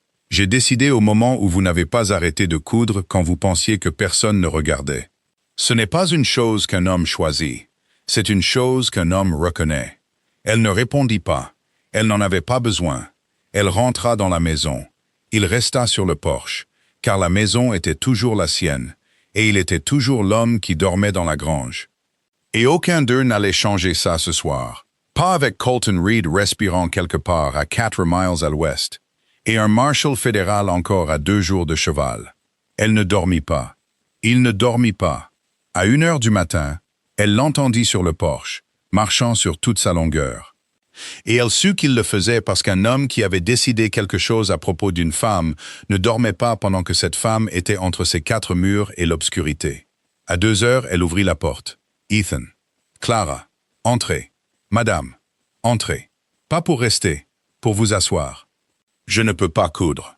Vous ne pouvez pas arpenter un porche jusqu'à l'aube. Nous sommes 2 adultes. Entrez. Il entra. Il s'assit à sa table. Elle mit le reste de la chicorée sur le poêle. Ils ne parlèrent pas pendant un long moment. Quand elle le fit enfin, ce n'était pas à propos de Reed. Ce n'était pas à propos des 40 acres. Ce n'était pas à propos du Marshal. Je n'ai pas pleuré, Ethan. Non, madame. Pas à l'enterrement. Pas au testament. Pas quand Boyd a vendu ma note. Pas quand vous m'avez montré les télégrammes. Non. Je ne sais pas ce qui ne va pas chez moi. Clara. Il n'y a rien qui ne va pas chez vous. Une femme qui a porté une maison sur ses épaules pendant 7 mois ne peut pas la déposer en une nuit. Elle la dépose un morceau à la fois. Et les larmes viennent quand le dernier morceau est enlevé, pas le premier. Quand le dernier morceau sera-t-il enlevé? Je ne sais pas, mais il le sera, et je serai assis à une table quand ce sera le cas. Elle le regarda. Elle ne pleura pas alors non plus. Mais quelque chose à l'intérieur de sa poitrine, la chose qui avait été tendue pendant 7 mois, comme une porte maintenue fermée contre un vent, se relâcha d'un pouce. Juste un. Et elle respira pour la première fois depuis longtemps, jusqu'au fond de ses poumons. Ils restèrent assis jusqu'au lever du soleil. Tom Riley arriva à la première heure, comme promis, ainsi que ses frères, ainsi que les 4 hommes du Lazy M et 2 autres, car la nouvelle avait voyagé dans la nuit. Comme la nouvelle voyage dans un comté qui attend depuis 2 ans de voyager. À 7 heures, il y avait 11 hommes dans sa cour. À 8 heures, il y en avait 14. À 10 heures, Colton Reed n'était pas venu. Et Clara comprit, avant qu'Ethan ne le dise à voix haute, que Colton Reed ne viendrait pas. Un homme comme Colton Reed n'arrivait pas dans une cour de 14 témoins.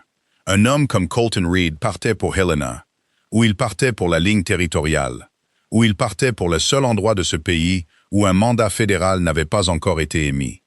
Il va fuir, dit Ethan. Il va fuir et il sera attrapé. Il sera attrapé ou il ne le sera pas. Ethan. Oui. S'il n'est pas attrapé. Oui. Nous en aurons toujours un. Oui, Clara. Nous en aurons toujours un. Le marshal arriva le 4e jour. Son nom était G.T. Howerin. C'était un homme grand avec une voix calme et un insigne qu'il ne montra que lorsqu'on le lui demanda. Il lut les télégrammes d'Eben Marsh 2 fois. Il interrogea Tom Riley. Il interrogea l'employé du télégraphe en ville qui confirma officiellement chaque mot. Il interrogea Harlan Boyd à la banque, et Harlan Boyd devint gris à mi-chemin de l'interrogatoire et s'assit sur une chaise. Il ne s'en releva pas pendant une longue heure. Il se rendit aux 40 acres. Il se tint là où la cabane de concession avait été. Il regarda les cendres. Il ne dit pas grand-chose. Il n'en avait pas besoin. Le 7e jour, il revint sur le porche de Clara avec un dossier et un stylo. Madame Whitmore. Marshal. La note sur votre propriété, madame. Monsieur Boyd a accepté, dans les circonstances, de la réaffecter au tribunal territorial, en attendant le résultat de l'enquête sur monsieur Reed. En pratique, madame, cela signifie que personne ne viendra vous chasser de cette terre. Pas dans 7 jours, pas dans 70. Jusqu'à ce qu'un tribunal en décide autrement, la note est gelée. Gelée? Gelée, madame. Et les 40 acres? Les 40 acres sont à vous, madame Whitmore. L'acte est dans votre Bible. L'arpentage est à Helena. La cabane de concession peut être reconstruite. Un marqueur brûlé n'annule pas une concession déposée. Monsieur Reed, ou ses avocats, ou quiconque héritera de sa succession, s'il ne revient pas vivant, peuvent le contester en justice. Ils perdront. Madame, Je vous le dis en tant qu'homme qui a vu beaucoup de tribunaux. Marshall? Oui, madame. Va-t-il revenir vivant? Madame, je ne sais pas. Un homme qui fuit vers la frontière canadienne avec 4 de ses propres hommes de main se retournant contre lui a tendance à ne pas le faire. Se retournant contre lui. Silas Pike est venu hier matin, madame Whitmore. Il est entré dans le bureau à Bozeman et a demandé à faire une déclaration sur votre mari. Sur le cheval. Sur qui a payé qui pour mettre une bardane sous la selle le matin du 12 août. La table sur laquelle elle s'appuyait la soutint. Elle lui en fut reconnaissante. Payé qui, Marshall? Un garçon d'écurie, madame, qui a depuis quitté le comté. Mais Pike sait où. Et Pike parle. Il parle en échange de sa peau. Sera-t-il pendu? Il ne sera pas pendu. Il ira en prison pour longtemps. Mais il ne sera pas pendu parce qu'il est venu avant que la corde ne soit nouée. C'est comme ça que ça marche, madame Whitmore. Ce n'est pas la justice. C'est la machine de la justice. Ce ne sont pas les mêmes choses. Je ne vous dirai pas quelles le sont. Marshall Howren. Oui, madame. Je ne veux pas qu'il soit pendu. Je veux qu'il reste dans une cellule pendant 30 ans et qu'il pense à mon mari chaque matin quand la lumière passe à travers les barreaux. C'est une chose différente de la pendaison. C'est une chose plus longue. Oui, madame. C'en est une. Le Marshall partit. Ethan était à la barrière. Il regarda le Marshall s'éloigner. Il monta lentement les marches du porche, car il dormait dans la grange depuis 11 nuits. Et il ne savait pas encore si ce soir serait une nuit différente. Clara. Ethan. Il ne viendra pas vous chasser de la terre. Non. Et les 40 acres sont à moi. Alors elle ne savait pas quoi dire ensuite. Elle n'avait pas répété ce qui venait ensuite.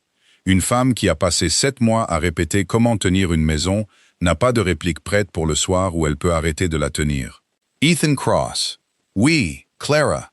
Dormez dans la maison ce soir. Madame. Pas dans mon lit, Ethan. Je ne vous demande pas ça. Je vous demande de dormir sous ce toit, dans la chambre que Jonah a construite pour un enfant qui n'est jamais venu, parce que vous avez dormi dans une grange pendant 11 nuits pour moi. Et une femme qui laisse un homme dormir dans une grange pendant 11 nuits pour elle, et qui n'ouvre pas ensuite une porte pour lui, est une femme qui n'a pas encore compris ce qu'est un partenariat. Clara. Oui.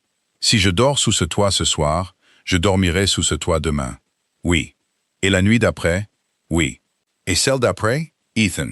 Oui? Alors je dormirai dans la grange une nuit de plus. Clara. Pourquoi? Parce que quand j'entrerai dans cette maison pour y rester, j'entrerai en tant que mari. Et un homme ne franchit pas un seuil en tant que mari à 2 heures du matin, le jour où un marshal fédéral a quitté la cour. Un homme le franchit à la lumière du jour, son chapeau à la main, et avec la propre parole de la femme sous son propre ciel. Je peux attendre une nuit de plus pour ça. Elle le regarda. Elle le regarda pendant un long moment. Elle dit, « Demain à midi. » Il dit, « Oui, Clara. » Elle ne pleura pas alors non plus. Mais elle en fut très proche. Et il vit à quel point. Et il se tourna et marcha vers la grange sans un autre mot. Car un homme qui aime une femme ne reste pas pour la regarder combattre des larmes qu'elle n'a pas encore décidé de laisser couler. Les larmes vinrent cette nuit-là, seule dans son propre lit. Elles vinrent comme il l'avait dit. Pas tout en même temps, pas pour le spectacle, mais un morceau à la fois. Elle pleura pour Jonah. Elle pleura pour les 7 mois qu'elle avait passés à penser qu'elle était seule. Elle pleura pour la lettre de la banque et pour le regard dur de Madame Baxter, et pour les 41 $ et le bocal de boutons. Elle pleura pour la femme qu'elle avait été à la fenêtre, qui avait pensé qu'elle était observée. Et elle pleura avec une sorte de gratitude pour l'homme qui l'avait observée, qui s'était avéré ne pas l'observer du tout, mais se tenir tranquillement là où elle aurait besoin qu'il se tienne.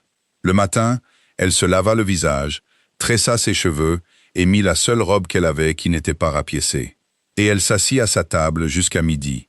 Il vint à midi. Il vint avec son chapeau à la main, exactement comme il l'avait dit. Il ne s'agenouilla pas. Il ne fit pas de discours. Il se tint sur le seuil de sa porte, comme il s'y était tenu le jour où il lui avait apporté la veste déchirée. Et il dit, « Clara, Ethan, à partir de maintenant, vous ne porterez plus cela seul. Ni cette maison, ni cette terre, ni le souvenir de Jonah, qui est votre souvenir, et qui restera votre souvenir, et que je n'essaierai pas de combler. Je ne suis pas ici pour être votre mari, avant d'avoir mérité le mot. Je suis ici pour être l'homme qui se tient à vos côtés, pendant que vous décidez si le mot convient un jour. Ethan Cross, Clara, entrée. Il entra. Il posa son chapeau sur la patère près de la porte. Qui était la patère où le chapeau de Jonah avait été accroché? Et qui avait été vide pendant 7 mois? Et qui était la bonne patère? Car une patère n'est pas une tombe. Et une maison qui refuse de laisser un deuxième chapeau s'y accrocher est une maison qui a cessé d'être une maison. Ils ne se marièrent pas cette semaine-là. Ils attendirent. Ils attendirent parce que Clara avait décidé, quelque part entre le fusil et le Marshall, qu'une femme ne passe pas de la tombe d'un mari à l'autel d'un autre en une seule saison. Ethan avait décidé, quelque part entre la bougie et le cuivre, qu'un homme qui presse une femme à travers son propre deuil est un homme qui passera le reste de sa vie à se demander si elle l'a vraiment choisi. Ils attendirent 11 mois. Pendant ces mois, le tribunal fédéral d'Helena démantela la succession de Colton Reed. Comme une femme prudente défait une couture de manteau bon marché, couture par couture, trouvant ce qui avait été caché dans la doublure. Reed lui-même fut attrapé à la frontière canadienne en mai, dans un chariot sous un faux nom, avec 2000 $ en espèces cousues dans sa selle. Il ne fut pas pendu. Il alla à la prison fédérale du Wyoming, où il vécut 11 ans et mourut d'une fièvre que les médecins ne purent nommer. Silas Pike fit 14 ans. L'homme à la cicatrice en fit 8. Harlan Boyd démissionna de la banque et quitta Red Hollow sur un chariot qui n'avait pas son nom peint sur le côté. Et personne dans le comté ne le pleura. Le filon de cuivre était réel. Une compagnie minière de Butte offrit à Clara 12 000 $ pour les droits miniers en juillet. Elle refusa. Ils revinrent en septembre avec 18 000. Elle refusa à nouveau. En décembre, ils revinrent avec 24 000 et un bail de 99 ans qui laissait les droits de surface à son nom. Et elle signa, parce que Ethan s'était assis à sa table et l'avait aidé à lire le contrat 3 nuits de suite. Et parce que 24 000 $ n'était pas une fortune dont une femme avait besoin, mais c'était une fortune dont un comté avait besoin. Et Clara Whitmore avait des projets pour un comté. Elle remboursa la note de la maison en une seule matinée.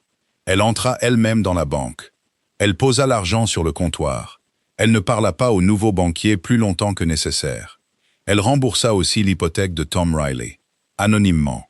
Tom Riley comprit qui l'avait fait avant le souper.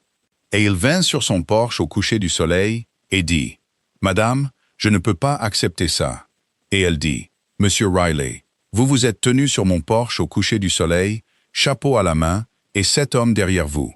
C'est une dette que je vous dois. Ne me privez pas de cela. » J'essaye de la payer depuis 1 an. Il l'accepta. Elle ouvrit une école de couture à l'hiver de 1880. Pas une œuvre de charité. Une école avec 8 chaises et 8 tables de couture. Et une enseigne qu'Ethan accrocha lui-même au-dessus de la porte. Elle accueillit 11 filles la première année. 6 d'entre elles étaient des filles de veuves. 2 d'entre elles étaient des veuves elles-mêmes. L'une d'elles était l'enfant que son mari avait un jour sorti d'un ruisseau. Maintenant âgé de 14 ans, avec la gratitude de son père et la main sûre de sa mère. L'école s'autofinança dès la 2e année. À la 3e, elle en finançait 2 autres. Clara et Ethan se marièrent le 1er avril 1881. 2 ans jour pour jour après le matin où la note de la banque aurait dû arriver à échéance. Ils se marièrent dans sa cuisine. Avec Tom Riley et ses frères, et les 4 hommes du Lazy M, et le prêtre qui n'était pas venu la voir pendant 7 mois après la mort de Jonah, mais qui avait appris entre-temps la forme de son propre échec, et s'en était excusé dans une lettre que Clara avait gardée. Parce qu'elle croyait aux lettres qui admettaient les choses. Elle portait une robe qu'elle avait faite elle-même. Ethan portait le manteau de laine bleue avec l'épaule réparée. Il ne serait enterré dans aucun autre manteau, dit-il. Et elle lui dit de ne pas parler d'être enterré le jour de son mariage.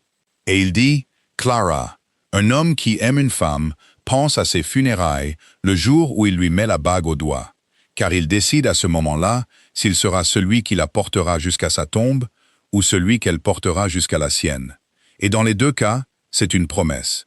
Et une promesse mérite une pensée. » Elle dit, « Ethan Cross, vous lisez trop. » Il dit, « Oui, madame, c'est l'un de mes défauts. » Ils eurent 3 enfants. La première fut une fille qu'ils nommèrent Martha, d'après la mère de Clara. Le second fut un garçon qu'ils nommèrent Thomas, d'après Tom Riley. La 3e fut une fille qu'ils nommèrent Jane, d'après personne en particulier. car Clara dit à la naissance que le bébé méritait de choisir les personnes dont il porterait le nom. Et Jane grandit pour devenir, en fait, une femme qui ne se nomma d'après personne, et fut, de l'avis de tous, la plus Whitmore de tous les Whitmore. La bougie resta sur la table de couture. Clara ne cousait plus toujours à sa lueur. Elle avait de l'argent maintenant, et elle avait une école, et elle avait 3 enfants. Et les points qu'elle faisait étaient principalement pour les robes de sa fille et les pantalons de son fils. Et l'occasionnelle, fine pièce de dentelle qu'elle entreprenait par plaisir. Mais la bougie resta, car une femme ne jette pas la chose qui l'a maintenue en vie, et un homme ne lui demande pas de le faire. La nuit de leur 25e anniversaire, Ethan rentra de la grange où il avait réparé un harnais. Il avait alors 56 ans. Ses cheveux étaient devenus presque entièrement gris, et ses mains portaient les cicatrices de corde d'une vie de travail. Et ses yeux, quand il la regardait, étaient les mêmes yeux qu'il avait eus à sa fenêtre la nuit où la bougie était presque éteinte. Clara, Ethan, j'ai pensé à quelque chose. Vous pensez toujours à quelque chose. J'ai pensé que je ne savais pas coudre. Ethan, vous êtes assis à côté de moi depuis 25 ans à apprendre à coudre. Vous êtes terrible à ça. Je ne sais pas comment vous pouvez être aussi mauvais à quelque chose après 25 ans d'essai. Oui, madame, c'est à cela que je pensais. Et je suis content d'être mauvais à ça. Parce que si j'étais un jour devenu bon, vous n'auriez plus besoin que je m'assoie à côté de vous. Et je voulais m'asseoir à côté de vous pour le reste de ma vie. Alors, je n'ai volontairement pas progressé. Elle rit alors. Elle rit comme elle avait ri la première nuit à sa fenêtre, quand le rire était sorti comme quelque chose de plus proche d'une toux. Sauf que maintenant, un quart de siècle plus tard, le rire sortit comme un rire, et il remplit la cuisine. Et il s'éleva de la maison et dans les plaines de Red Hollow, Montana, qui n'était plus Red Hollow de quelque manière que ce soit, comme il l'avait été en 1879, car l'école de Clara Whitmore avait formé 64 couturières en 25 ans, et son bail de cuivre avait construit une route, une école et une église qui ne renvoyaient pas les veuves. Et la ville était une ville différente maintenant, avec une âme différente. Et une partie de cette âme avait été construite point par une femme qui avait compté jusqu'à 145 dans le noir. La nuit où un cow-boy passa devant sa fenêtre et ne partit pas. Ethan Cross, Clara. Vous n'êtes pas venu à ma fenêtre par accident cette nuit-là. Non, Clara. Vous êtes venu parce que vous cherchiez un moyen de venir depuis 3 semaines. Oui, madame. Et en 25 ans, je ne vous ai jamais demandé ce que vous auriez fait si je n'avais pas eu une veste déchirée à vous donner comme excuse pour revenir. J'en aurais déchiré une moi-même, Clara. Volontairement. Volontairement, Ethan. Oui, je vous aime. Oui, Clara, je sais. Je le sais depuis la bougie. Elle tendit la main à travers la table. Elle prit sa main. Sa main était rugueuse, et la sienne était rugueuse. Et ils avaient tous les deux mérité cette rugosité. Et aucun d'eux ne s'en excusait.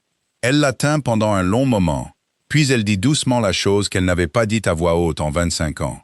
Car il y a des choses qu'une femme n'a pas besoin de dire à voix haute à l'homme qui dort à côté d'elle depuis un quart de siècle. Mais parfois, lors d'un anniversaire, avec une bougie qui brûle encore sur une table, elle les dit quand même. Car une promesse renouvelée est une promesse tenue 2 fois. Vous n'avez pas apporté cela seul. Non, Clara. Et moi non plus. Non, Clara. Elle ne porte rien seule de cette nuit-là, à la dernière nuit de sa vie, qui vint à l'automne de 1923, dans la même maison, avec Ethan à ses côtés, où il avait été sans une seule nuit d'absence pendant 42 ans.